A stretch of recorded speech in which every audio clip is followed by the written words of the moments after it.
In this video, we're diving into chapters 4 and 5 of The Intelligent Investor by Benjamin Graham. These chapters outline what Graham calls the defensive investor's approach, how to balance bonds and stocks in a low-stress, steady way, chapter 4, and how to choose solid, dividend-paying common stocks without drifting into speculative territory, chapter 5. If you prefer stability, moderate returns, and minimal day-to-day market watching, this content is for you. Let's unpack Graham's timeless wisdom on building a conservative portfolio that can help protect and grow your capital over the long term. Chapter 4 is titled General Portfolio Policy for the Defensive Investor. In this pivotal section, Graham focuses on how a conservative, risk-averse investor can build a portfolio that requires minimal effort, yet still provides satisfactory long-term returns. 1. The defensive investor's mindset. Graham describes the defensive investor as someone whose top priority is preserving capital while accepting moderate returns. This type of investor aims to keep decision-making and associated stress to a minimum, preferring not to monitor the market too closely. Rather than diving deep into security analysis, they favor a more hands-off approach. On the other end of the spectrum is the enterprising investor, who dedicates significant time and energy to uncover undervalued or special situation investments in pursuit of higher gains.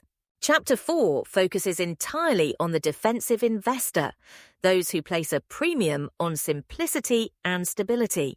2. Ideal stock-bond allocation. A major concept in this chapter is that a defensive investor should maintain both stocks and bonds in a portfolio, with each serving a distinct function.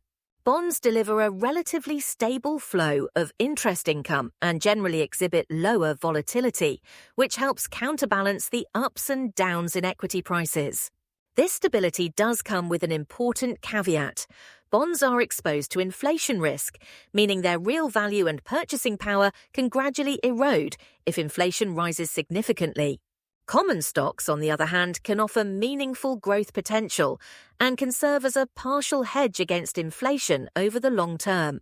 However, they can experience considerable price swings, especially when driven by market sentiment.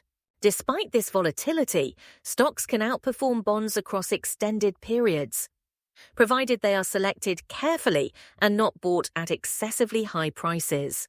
Graham proposes a baseline split of 50% in bonds and 50% in stocks for the defensive investor, as it preserves a balanced approach to risk and growth. He adds that a portfolio can tilt toward one asset class or the other within a range of 25 to 75% in stocks, with the remainder in bonds. Staying within this band allows a slight adjustment when equities appear too expensive or unusually cheap, without veering into extremes like going entirely into stocks or entirely into bonds. The defensive investor thus achieves a sense of stability while still participating in potential market gains. 3. The Art of Rebalancing.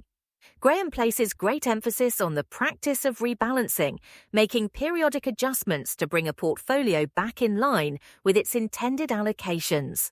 If a strong market rally causes the equity portion to drift above its target, say 50%, some holdings can be sold to bring the ratio back to a more balanced level. Conversely, a downturn that pushes the equity share below the target may offer an opportunity to purchase stocks at lower prices. This systematic process effectively enforces a buy low, sell high discipline, reducing the likelihood of emotionally driven decisions during moments of market euphoria or panic. 4. Quality counts for bonds. Graham places a strong emphasis on holding only high-grade bonds for added stability in a defensive portfolio. In his time, this would typically mean US government bonds or other secure government issues, as well as top-tier corporate bonds backed by financially robust companies with strong credit ratings.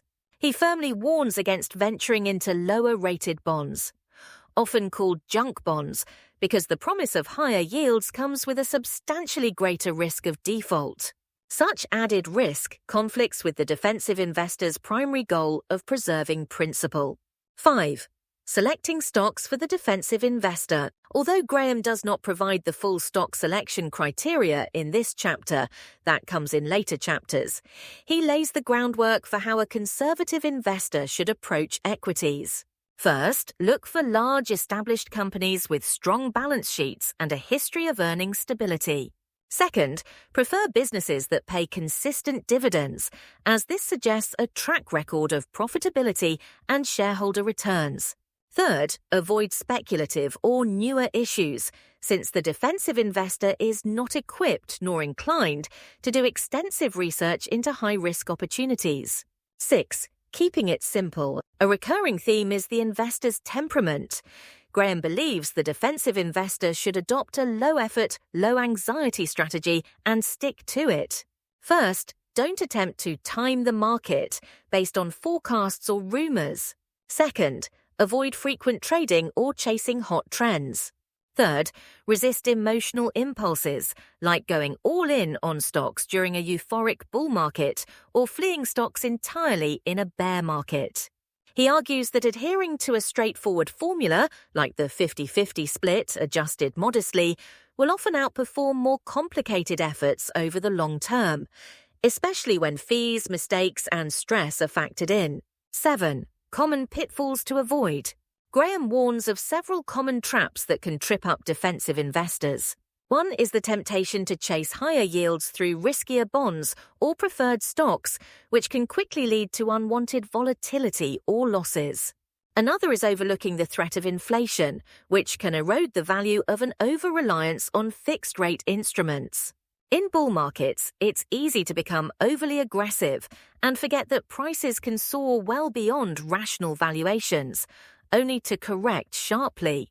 Finally, Graham cautions against following so-called market gurus, stressing that no one can reliably forecast short-term market swings and urging investors to stay focused on sound fundamentals and their chosen allocation strategy. 8. Core takeaways. Balance between stocks and bonds forms the defensive investor's bedrock, supported by the selection of high-quality, stable instruments in both categories. Consistently adhering to an asset allocation policy helps safeguard against emotional or speculative impulses, while periodic rebalancing offers a systematic way to buy low and sell high, no market timing guesswork required. By staying disciplined in these practices, the defensive investor can make steady progress, minimize stress, and avoid straying from a practical, well-reasoned investment plan. In summary, Graham establishes the framework for a conservative, disciplined approach, one that balances the stability of bonds with the growth potential of equities. His method wards off the twin pitfalls of fear and greed, cultivating a habit of rational decision-making.